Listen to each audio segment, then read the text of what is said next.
प्रिय विद्यार्थियों, लोक प्रशासन की कक्षा में आपका स्वागत है।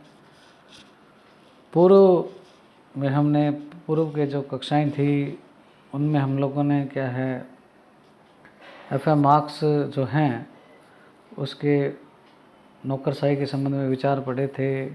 नौकरशाही का परंपरागत और आधुनिक जो अर्थ है उसके बारे में पढ़ा था। लोक सेवा और नौकरशाही के बारे में पढ़ा था। आज हम क्या है मैक्स वेबर जो हैं उनके विचार पढ़ेंगे। मैक्स वेबर का नौकरशाही में बहुत ही योगदान माना जाता है। ये समाजशास्त्री थे। तो मैक्स वेबर जर्मन समाजशास्त्री थे जिन्होंने नौकरशाही का सर्वप्रथम क्या है व्यवस्थित अध्ययन किया था। उन्होंने क्या है सत्ता के 3 शुद्ध रूप बताए हैं। पहला है परंपरागत सत्ता,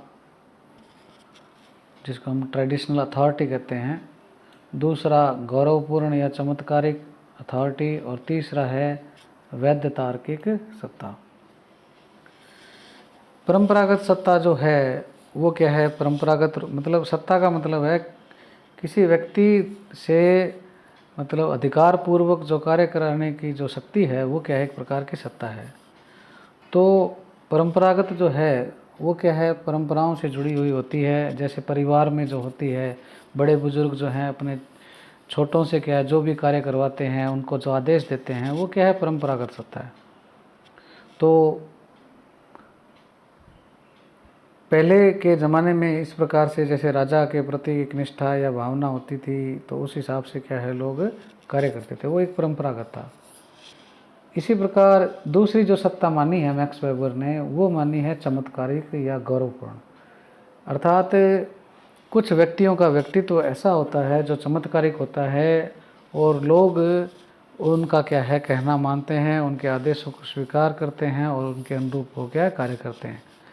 जैसे महात्मा गांधी का व्यक्तित्व है तो वो एक चमत्कारिक व्यक्तित्व है। तो वो उनके कहने पर हज़ारों लाखों लोगों की भीड़ इकट्ठी हो जाती थी और एक आंदोलन का रूप दिया जा सका, आज़ादी हमने पाई। या जो संत महात्मा जो होते हैं उनके कहने पर भी लोग बहुत कुछ करते हैं, तो वो भी क्या है एक चमत्कारिक कैरिस्मेटिक व्यक्तित्व है। और जो तीसरी जो उन्होंने सत्ता का रूप जो बताया है वो बताया है वैध तार्किक, लीगल रैशनल। वर्तमान में लीगल रैशनल जो रूप है वही ज़्यादा प्रचलित है। उसमें क्या है जो कहना माना जाता है, आज्ञा का पालन जो किया जाता है, उसमें क्या है कानूनी आधार होता है। सभी प्रकार की सरकारों में या अभी जो वर्तमान में जो कुछ भी हो रहा है वो सब क्या है वैध तार्किक हो रहा है, कानूनी आधार होता है। और अगर उसका पालन नहीं करते तो कानून तोड़ने के एवज में जो सज़ा है उसकी वजह से क्या है लोग ऐसा नहीं करते और वो क्या है कानून का पालन करते हैं। और उसको क्या है मतलब इस प्रकार से भी बनाया हुआ होता है ताकि क्या है वो एक अमानवीय भी नहीं हो, उसको वैध ठहराया जाता है कानूनी आधार पर। और तार्किक इसलिए होता है कि वो क्या है मतलब एक निश्चित उद्देश्य के लिए बनाया हुआ होता है और उसको क्या है हम सही ठहरा सकते हैं। तो इस प्रकार से जो वैध तार्किक है वो अभी वर्तमान में प्रचलित है। और मैक्स वेबर की जो नौकरशाही की जो आदर्श अवधारणा है, जो आइडियल मॉडल दिया था नौकरशाही का मैक्स वेबर ने, आइडियल मॉडल जिसको आदर्श प्रतिमान कहते हैं, उसकी कुछ विशेषताएं वो हम आगे पढ़ेंगे। तो वो क्या है वैध तार्किक है। तो उनकी जो विशेषताएं हैं उनको हम देखते हैं। नौकरशाही का आदर्श प्रतिमान फेमस है, काफ़ी इम्पोर्टेंट भी है मैक्स वेबर का। ये है नौकरशाही के आदर्श प्रतिमान की विशेषताएं। पहली विशेषता क्या है, पद व पदाधिकारी का पृथक्करण। क्या मतलब है इस बात का कि कोई पोस्ट है, जैसे मान लीजिए अपने कॉलेज में प्रिंसिपल की पोस्ट है, तो प्रिंसिपल की पोस्ट है और उस पर जो व्यक्ति विराजमान है वो दोनों अलग अलग हैं। जो व्यक्ति उस पद पर बैठेगा वो उसको वो सारी शक्तियाँ मिलेगी, जैसे ही वो पद से हटेगा तो वो क्या एक सामान्य व्यक्ति हो जाएगा। तो पद और पदाधिकारी क्या हैं अलग अलग हैं, कहने का भाव ये है। दूसरा जो इसका मतलब विशेषता है वो क्या है योग्यता के आधार पर चयन होता है। कि अपने जैसे देखते हैं सभी जो कार्यालय हैं जो भी प्रशासनिक एजेंसियां हैं, जितने भी अधिकारी हैं या छोटे कर्मचारी हैं, जो भी हैं, उन सभी का क्या है, एक निश्चित प्रक्रिया बनाई गई है चयन की। आजकल तो मोस्टली क्या कंपटीशन के आधार पर ही होता है, तो एक न्यूनतम मानक जो है योग्यता का वो तय किया जाता है। वैसे भी क्या है, फॉर्म भरते वक्त भी क्या है, जो डिग्री से संबंधित है वो भी एक निश्चित योग्यता तय कर दी जाती है। फिर अब कंपटीशन, क्योंकि अब ग्रेजुएशन मांगते हैं, मान लीजिए आरएएस बनना है, तो उसके लिए क्या है, सभी से ग्रेजुएशन की अपेक्षा की जाती है। तो ग्रेजुएट तो दुनिया भर के हैं, और सारे तो आरएएस बन नहीं सकते, तो इसलिए क्या है, फिर इस वजह से क्या कंपटीशन करवाया जाता है। जो श्रेष्ठ होता है वो क्या है, निकल जाता है। तो इस प्रकार से क्या है, इसमें योग्यता के आधार पर चयन किया जाता है। तीसरी जो इसकी विशेषता है वो है कि अधिकारियों को निश्चित पारिश्रमिक दिया जाता है। यहाँ आधिकारिक शब्द बार बार काम में आता है इसमें, ब्यूरोक्रेसी में। उसके लिए क्या ऑफिशियल शब्द है, कहने का भाव यही है कि जो कार्मिक हैं, नौकरशाही के जो आधार में जो कार्मिक होते हैं, उनको क्या है, निश्चित वेतन दिया जाता है। ये तो हम देखते हैं, सभी को क्या है, कर्मचारियों को सैलरी मिलती है। चौथी जो इसकी विशेषता है कि कार्यालय के कार्यों को करते समय अधिकारियों कर्मचारियों का अनुशासन के अधीन होना, डिसिप्लिन होता है, हर चीज़ का अनुशासन है, उसके तहत की क्या है, वो काम करते हैं। और यदि अनुशासन का मतलब यहाँ यह भी है कि जो नियम बनाए गए हैं, कायदे बनाए गए हैं, कानून बनाए गए हैं, उसके हिसाब से काम करना भी है। तो और यदि इसके विरुद्ध करता है तो उसको कहते हैं अनुशासनात्मक कार्रवाई, उसके खिलाफ करना। तो ये चीज़ भी इसमें है।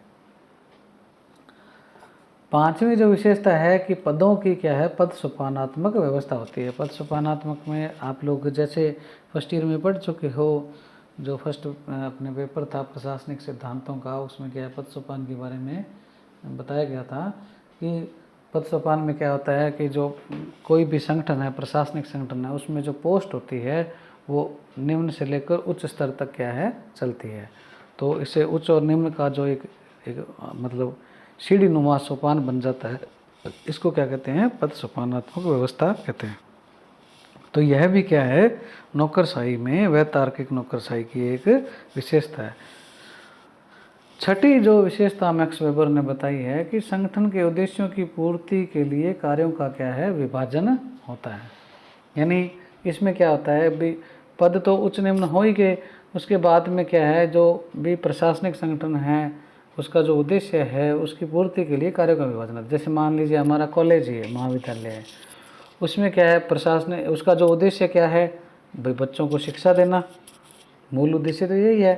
तो उसके लिए क्या है, विभिन्न प्रकार के सब्जेक्ट बना दिए जाते हैं और उनके लिए अलग अलग व्याख्याताओं की नियुक्ति कर दी जाती है। जो बच्चों के फॉर्म वगैरह भरने के लिए क्या है, लिपिक वर्ग है, छात्रवृत्ति का मामला जो है, और परीक्षाएं जो करवाना है, और साफ़ सफाई के लिए जो है सहायक कर्मचारी नियुक्त कर दिए जाते हैं। इस प्रकार से क्या काम का सारा बंटवारा कर दिया जाता है। तो जो ये संगठन के उद्देश्य हैं, अलग अलग कॉलेज के उद्देश्य हैं, सफाई एक अलग उद्देश्य है, पढ़ाई अलग है, बच्चों की परीक्षाएं करवाना है, उनकी स्कॉलरशिप या कोई और अन्य जो प्रवेश संबंधी कार्य जो हैं, उनकी कल्चरल एक्टिविटी से संबंधित काम है, बहुत सारे काम होते हैं। तो वो सारे क्या है, ये काम है, ये एक उद्देश्य है इनके, इन उद्देश्यों के लिए क्या है, सबको क्या है, काम बांट दिया जाता है। तो इस प्रकार से क्या है, संगठन के उद्देश्यों की पूर्ति के लिए क्या है, कार्यों का विभाजन किया जाता है। ये भी एक क्या है, इसकी विशेषता है या लक्षण है आदर्श प्रतिमान का। सातवीं जो विशेषता या लक्षण है वो है इन कार्यों के लिए अपेक्षित सत्ता का प्रगतिकरण।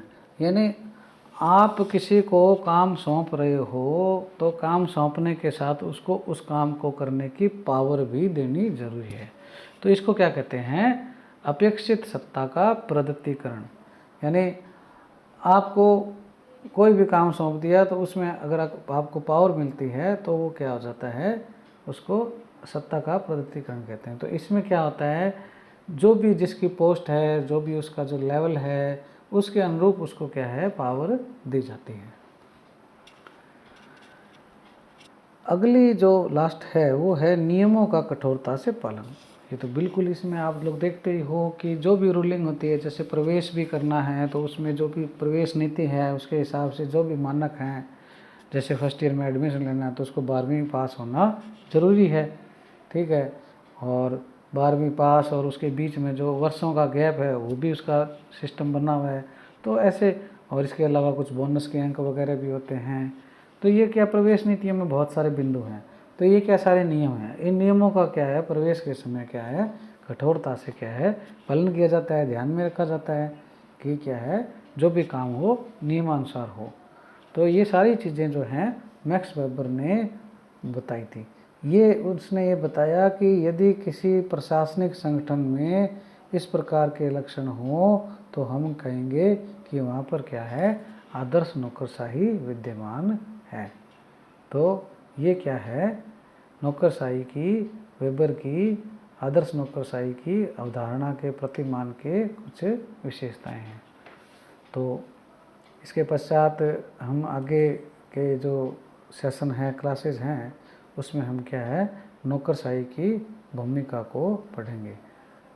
अब तक का जो मैंने पढ़ाया है, यदि आपको इसमें किसी प्रकार की शंका या जिज्ञासा हो तो आप मुझसे क्या है, व्हाट्सएप से संपर्क कर सकते हैं।